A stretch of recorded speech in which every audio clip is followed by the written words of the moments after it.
Obrigada, doutora Mônica. Obrigada, doutora Marta, pelo convite também. Então, vamos tratar um pouco desse tema, né, de como tratar pacientes gestantes em procedimentos intervencionistas. Na verdade, é um tema que a gente abordou no primeiro workshop do ano do Colégio Brasileiro de Radiologia, que teve a presença do professor Madan Rehani, e brilhantemente conduziu muitos aspectos aí da segurança e da qualidade da radiologia intervencionista. E hoje a gente vai tratar pontualmente desse tema, né? Porque, enfim, o uso da fluoroscopia para guiar procedimentos intervencionistas, ele pode ser tão simples quanto a colocação de um catéter venoso ali pela equipe de cirurgia geral, ou procedimentos mais complexos, assim, de longa duração, por exemplo, a substituição de uma válvula cardíaca, sangramento vascular, e outras cirurgias que são minimamente invasivas, que requerem um uso maior de radiação, né? Então, as doses dos pacientes em radiologia intervencionista, ela varia amplamente, né? Então, depende do tipo de procedimento, da anatomia, da condição médica de cada paciente, mas tudo isso pode estar associado com uma paciente gestante ali na mesa de procedimentos, né? Então, é necessário que a gente tenha esse olhar, né, também sobre a radiologia intervencionista. E essa questão de imagiar paciente gestante em radiologia, ela é normalmente assustadora, né? Por uma primeira visão, assim, a gente enxergar, né, quem é da área, principalmente, nunca fica confortável em ver numa imagem uma coluna, né, de adulto, né, no caso da mãe, e uma coluna de um bebê, né? Mas não é incomum, né? Nesse caso especificamente, é um caso comum de cesariana em paciente com acretismo placentário, né? E essa cirurgia ela é guiada por fluoroscopia, né? Então foi colocado um dispositivo duplo J e realizado cateterismo nas artérias hipogástricas. Em geral, as pacientes, elas perdem nesse procedimento muito sangue, né? O que pode levar a um choque ou até mesmo a óbito. Nesse procedimento aqui, a gente pode observar que teve perda de 5,9 litros de sangue. E fizeram parte dessa equipe um obstetra, obviamente, responsável pelo parto, um cirurgião endovascular, que em algumas regiões a gente denomina radiologista intervencionista também, né? Um urologista, né, para colocação do duplo J, além dos anestesistas. Se a gente observar o relatório estruturado de dose, que a doutora Lina comentou, a gente pode ver que o Kerma, nesse procedimento, foi de 426 miligray, né, na região de referência, e tendo um tempo de exposição de mais de 8 minutos aqui, né? Ainda que otimizado, e se a gente pode observar aqui ainda que a aquisição foi feita essencialmente em modo fluoroscopia, né? A identificação HDF nesse equipamento, nesse relatório, é uma aquisição em modo SIM. Então, a maior parte do procedimento é adquirida em modo fluoroscopia. Aqui mais um exemplo também de acretismo placentário com um bebê, né, quase inteiro imagiado, né, que a gente pode ver a cabeça, a coluna. E aí a gente tem um Kerma de referência de 144 miligray, né, e um tempo de exposição maior até, apesar da dose, né, o Kerma de referência ser menor, o tempo de exposição é maior, mas é maior também porque foi feito essencialmente em modo fluoroscopia. Alguns fatos importantes, né, para observarmos sobre esse tema. Primeiro, né, milhares de mulheres grávidas são expostas à radiação ionizante todos os anos, em função do seu trabalho, né, por ser uma paciente ou mesmo que acidentalmente. Daí a gente traz um exemplo típico de uma situação acidental, né, uma mãe grávida, por exemplo, vai acompanhar o seu filho mais velho, né, para fazer um exame de imagem com raio-x, né? Quem pergunta para a acompanhante do paciente se tem risco de estar gestante, né?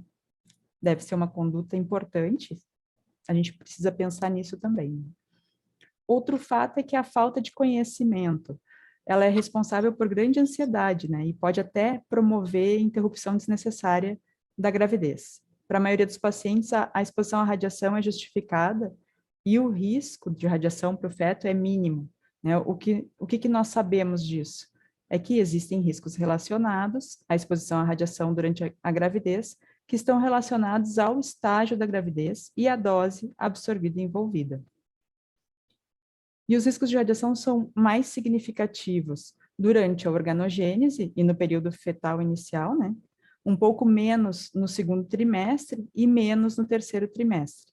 As malformações, ela tem um limiar de 100 a 200 mg ou superior e são tipicamente associadas a problemas do sistema nervoso central quando o útero é exposto no segundo trimestre, né, e menos no terceiro trimestre. Mas para a gente ter uma ideia, as doses fetais de 100 mg, elas não são alcançadas mesmo com 3 tomografias na região pélvica, ou a 20 exames convencionais de raio-x diagnóstico, por exemplo, né? Mas esses níveis, eles podem ser alcançados em procedimentos intervencionistas e na radioterapia. Então, o tipo e a gravidade dos efeitos determinísticos potenciais e a probabilidade de efeitos estocásticos, eles variam com a idade gestacional, no momento da exposição e com a dose de radiação entregue ao útero. O ACR, em conjunto com a Sociedade de Radiologia Pediátrica, eles possuem uma ferramenta educacional que teve a sua última revisão em 2018, eu vou dizer agora em 2018, mas a gente já está em 2023, né? Denominada Parâmetro Prático para Imagens de Adolescentes e Mulheres Grávidas ou Potencialmente Grávidas, com uso de radiação ionizante. Esse documento ele é baseado na SRP 84 e na SRP 90. Apesar dele não ser preciso quando a gente trabalha com doses acima de 100 mg, até em função, né, de doses maiores não serem comuns na radiologia diagnóstica, ainda assim, ele acaba por ser útil para a radiologia intervencionista também, pois a caracterização da idade gestacional versus a dose na fase crítica é muito bem abordada, né, neste documento. O que essa tabela nos traz é que até a 4ª semana da idade gestacional, né, o primeiro mês, que é o período do tudo ou nada, ou acontece nada, ou acontece, ou pode vir a acontecer o aborto espontâneo, né, quando o embrião é exposto a doses maiores que 50 mg. Provavelmente, nesse caso, né, maiores que 50 mg, provavelmente, e possivelmente acima de 100 mg. Da 5ª semana de gestação até a 8ª é o estágio embrionário ou a organogênese principal. Essa fase é uma fase mais reconhecida, né? Nesse período é possível o embrião estar sujeito a uma formação da maioria dos órgãos e ao retardo de crescimento, se for submetido a doses maiores que 100 mg. O tipo de vulnerabilidade depende do tempo entre o fornecimento de radiação, né, a exposição à radiação, e o estágio de desenvolvimento de células diferenciadas ou em diferenciação. A probabilidade de induzir um efeito e sua gravidade aumentam à medida que a dose aumenta além desse limiar, né?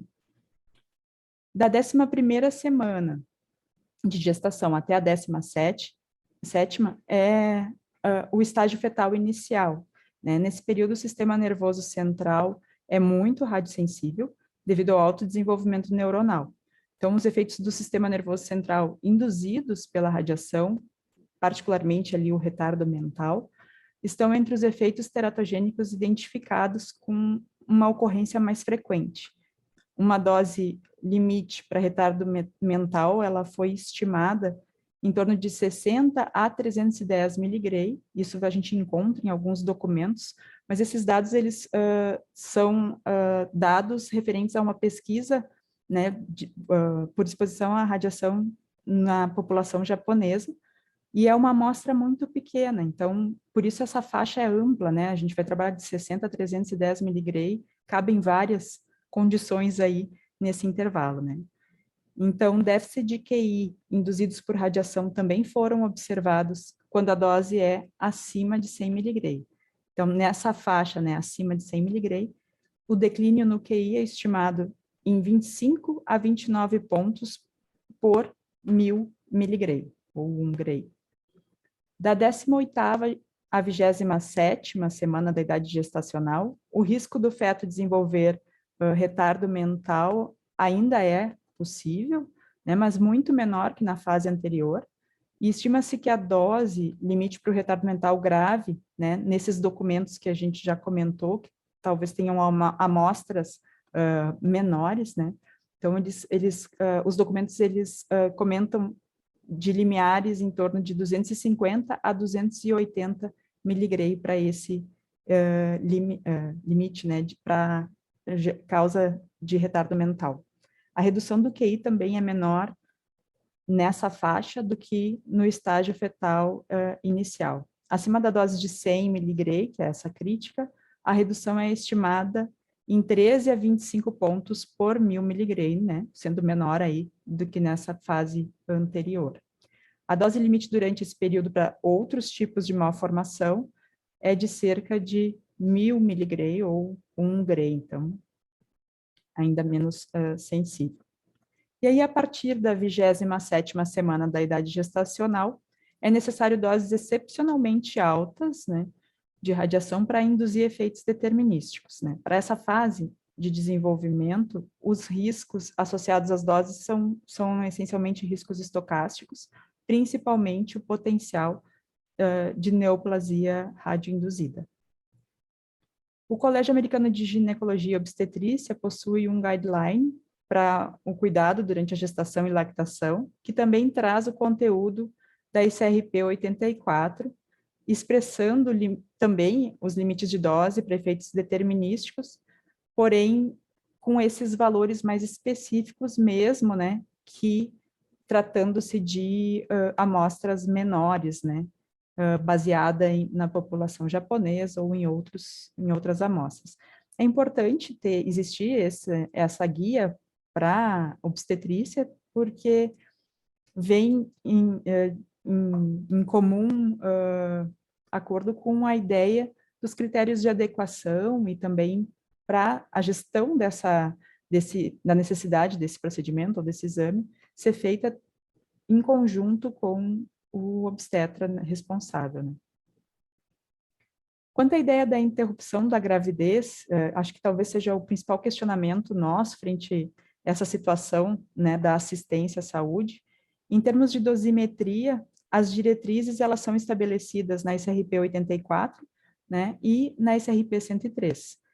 E o que elas dizem, né, que há 99% de chance de que o feto exposto não desenvolva câncer ou leucemia durante a infância, né, é um índice bastante significativo. A interrupção da gravidez com doses menores que 100 millisieverts não é justificável. Uma dose embrionária de 100 millisieverts apresenta um pequeno risco individual de câncer induzido por radiação. Em doses fetais entre 100 e 500 millisieverts, as decisões devem ser tomadas conforme apropriado para o caso clínico específico, né? Em doses fetais acima de 500 millisieverts, pode haver risco, né? E esse risco, cujo o tipo, né, e o tamanho dependem da dose e da idade gestacional. É improvável que altas doses no feto, como 100, né, de 100 a 1000 millisieverts, em estágios avançados da gravidez, a partir lá da 27ª semana de gestação, levem a malformação ou defeitos congênitos, pois todos os órgãos já estariam formados, né? Então, estes dados dosimétricos que a gente comentou aqui acima, em combinação com os dados clínicos, né, pacientes diagnosticados com câncer durante a gravidez, por exemplo, dados psicológicos e sociais do paciente podem ajudar a gestante e seu médico a analisar sobre o desenvolvimento ou a interrupção da gravidez. É uma questão que deve ser observada caso a caso. E aí vem outra dúvida, né? E quanto de dose recebe o feto nesses procedimentos intervencionistas? O Constantin Kapas, em novembro de 22, publicou esse artigo na Radiation Physics and Chemistry, que diz que, realizando procedimentos angiográficos e cirúrgicos para tratar complicações na gravidez, a dose de radiação fetal estimada ela não excede 50 miligray, né? A Sociedade de Radiologia Intervencionista e a Cardiovascular and Interventional Radiological Society of Europe descreveram que apenas em aplicações de colangio retrógrada, o intervalo de doses absorvidas excedeu 50 miligramas em algumas unidades ainda, né? E aí o valor estimado que eles encontraram foi de 3,1 miligramas, na verdade de 0,01 até 55,9 miligramas, então algumas unidades aí acima dos 50 miligramas que a gente já observou na tabela do Colégio Americano. Nesse artigo, a doutora Kimberly Applegate, esse artigo é de 2021, traz essa tabela 1 com dados sobre exposições à radiação para procedimentos intervencionistas realizados para tratar complicações na gravidez, publicada por Tabet em 2012. E aqui as doses efetivas fetais podem variar de 0,1 a 32 milisievert, e em geral, raramente excederiam 50 miligramas.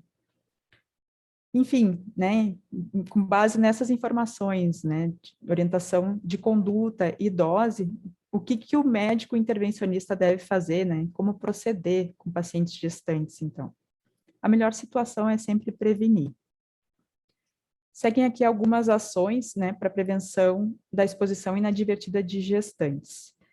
Então, se for necessário a exposição da região pélvica em pacientes em idade fértil, é bom perguntar sempre a idade da paciente, né, do risco ainda dessa paciente estar em idade fértil, certificar se ela pode estar grávida e se o ciclo menstrual pode estar atrasado.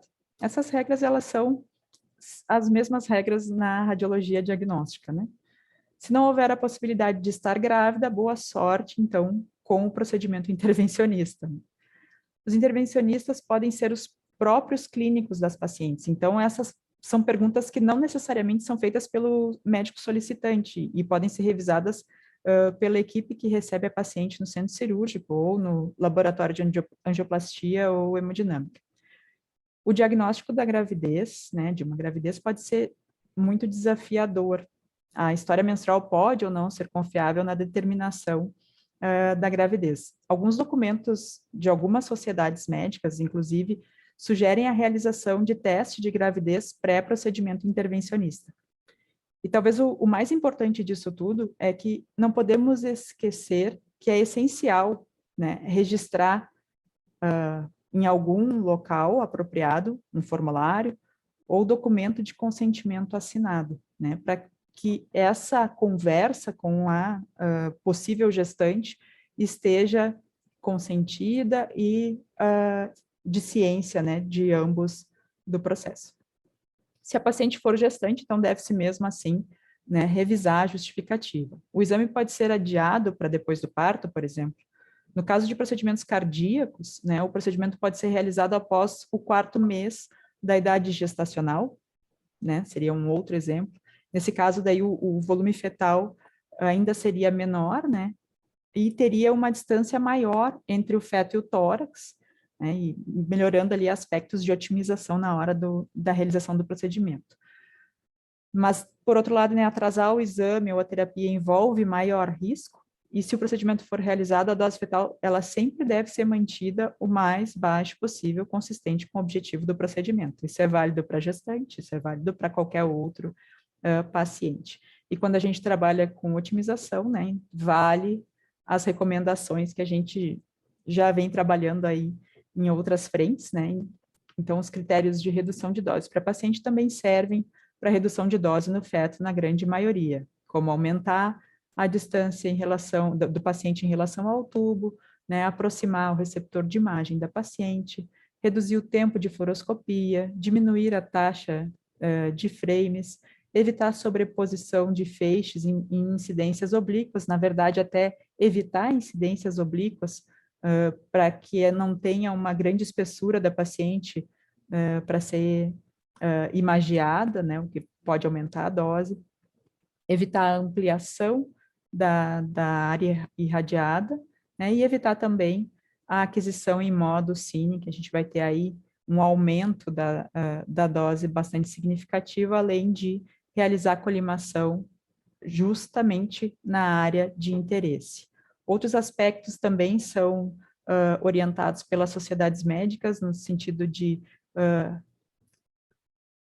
tentar o acesso radial, né, o que afasta mais da região abdominal, o feixe primário, né, evitar a exposição direta do abdômen, quando possível, e aqui eu coloco uma interrogação, né, em relação ao uso de proteção, no caso, proteção plumbífera, na região abdominal da paciente gestante. Eu deixei aquele ponto de interrogação ao lado do uso do protetor de chumbo abdominal, porque esse tema ele foi bastante discutido recentemente, nacional e internacionalmente, em função do protetor ele acabar por intervir no controle automático de intensidade do feixe de raio-x e não atenuar a radiação espalhada internamente. Então, alguns artigos falam que a redução de dose no feto, em função do uso de proteção, seria em torno de 3%. Né? É mais uma ferramenta psicológica do que efetivamente uma ferramenta de proteção, quando a gente observa esse percentual de redução de dose. Então, pode ser usada como uma ferramenta de conforto para o paciente, desde que não atrapalhe a região a ser irradiada. As sociedades médicas intervencionistas, em geral, possuem documentos de orientação quanto ao atendimento de pacientes gestantes, como esse artigo da Sky, que traz medidas para reduzir o risco materno e fetal durante a angiografia coronariana e a intervenção coronariana percutânea, nesse exemplo, né? Mas devemos sempre ter em mente, né, que os limites de dose, eles não se aplicam à exposição de pacientes à radiação, uma vez que a decisão de usar a radiação, ela é justificada dependendo da situação individual do paciente. Isso serve também para pacientes gestantes. Precisamos cuidar da saúde da mãe para que o feto também possa ter saúde. Quando for decidido que um procedimento médico se justifica, o procedimento deve ser otimizado, e isso significa que as condições devem atingir o objetivo clínico com a dose apropriada. Até porque a radiação é um dos riscos, né, para o desenvolvimento pré-natal. Para assistir a uma gestante, o médico precisa cuidar de muitos outros riscos, né, como da prescrição ou não de medicamentos, o uso de psicoativos, né, o uso de álcool pela paciente, incompatibilidade do tipo sanguíneo entre a mãe e o feto, e entre outros tantos, né, que oferecem percentuais tão significativos ou mais do que a exposição à radiação ionizante. Exemplo, né, 15% das gestantes abortam espontaneamente no primeiro trimestre de gestação, por exemplo. Né? Se a gente for pensar naquele período do primeiro mês, né, do aborto espontâneo em função da exposição à radiação, estaria dentro desses 15%, será? Bom, na plataforma Radiation Protection of Patients, além de todos os outros materiais já citados aqui no nosso meeting, também é abordado o tema gestante, então não deixem de acessar, é uma plataforma bastante rica, né, com material importante. Por exemplo, dispõe deste banner de orientação aos pacientes gestantes, o que é ótimo, né, porque a educação do paciente é a principal forma de prevenção, então, por vezes, acabar com esse pânico traz um pouco mais de tranquilidade, né, e melhora a qualidade da assistência. Em resumo, né, conforme preconiza a ICRP 84, os profissionais médicos que usam radiação devem estar familiarizados com os efeitos da radiação no embrião e no feto, que aumentam em probabilidade quando as doses são superiores a 100 mg no feto. A magnitude do risco, ela difere entre os vários estágios da gravidez e da dose de radiação. Todas as práticas médicas envolvendo exposições à radiação devem ser justificadas, resultando em mais benefícios do que risco ao paciente. Antes da exposição à radiação, as pacientes do sexo feminino devem ser avaliadas quanto à possibilidade de estarem grávidas. As aplicações de radiação médica devem ser otimizadas. Após procedimentos médicos envolvendo altas doses de radiação, né, terem sido realizados em pacientes grávidas, a dose fetal e o risco potencial devem ser estimados por um físico médico especialista, e a interrupção da gravidez com doses fetais inferiores a 100 mg, ela não é justificada com base no risco de radiação. Né? Em doses fetais mais altas, decisões informadas devem ser discutidas com base nas circunstâncias individuais. Todas as referências foram citadas durante os slides em QR Code e fico aberta aí para discussão. Muito obrigada.